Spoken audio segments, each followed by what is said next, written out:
Jesuit Refugee Service has worked in the Middle East and North Africa since 2008. The first projects began in response to the high number of Iraqi refugees in Syria and Jordan.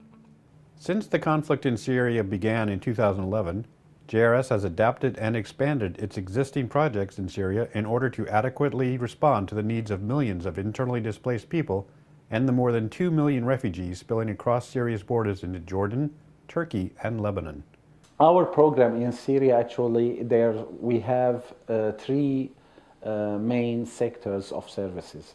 The first sector is about relief in terms of food and in terms of non-food items. In terms of food, each family registered in our centers receive at the end of each month a food basket, which is quite enough for 6 people for the basic needs of food. Always in terms of food, we have our field kitchen who serve 22,000 people in 2 cities.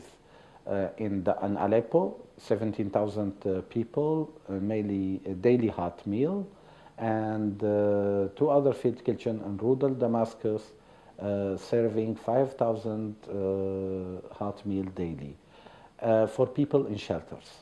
JRS helps families with non-food items as well. Mattresses, blankets, clothes. The conflict has had devastating effects on the health care of Syrians. We try to help those who have chronic diseases of civilians, for sure.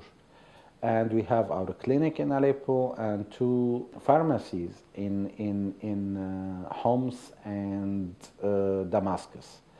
So we have, for our clinic in Aleppo, we have a network of 15 doctors, different specialization, who are volunteers with us and who help.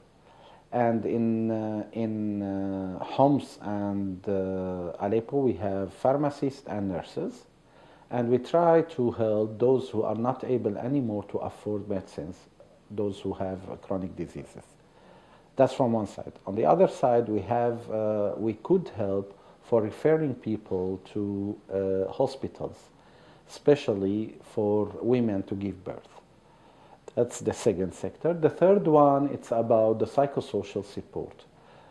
With children, we have different centers in Aleppo, in Homs, and in Damascus, and in rural areas.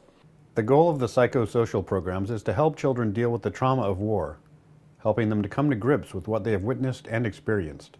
And to have a safe environment for them through activities, which is for drawing, dancing, music, singing, and through as well catch-up studies.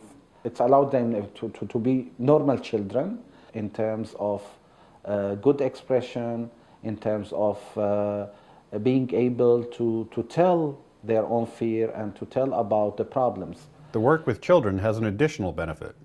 As with all JRS programs, people of all religious backgrounds and ethnicities are served. When adults and families of the children visit the JRS centers, they see their children playing together. Seeing children playing together and they are friends, that would allow them to talk together.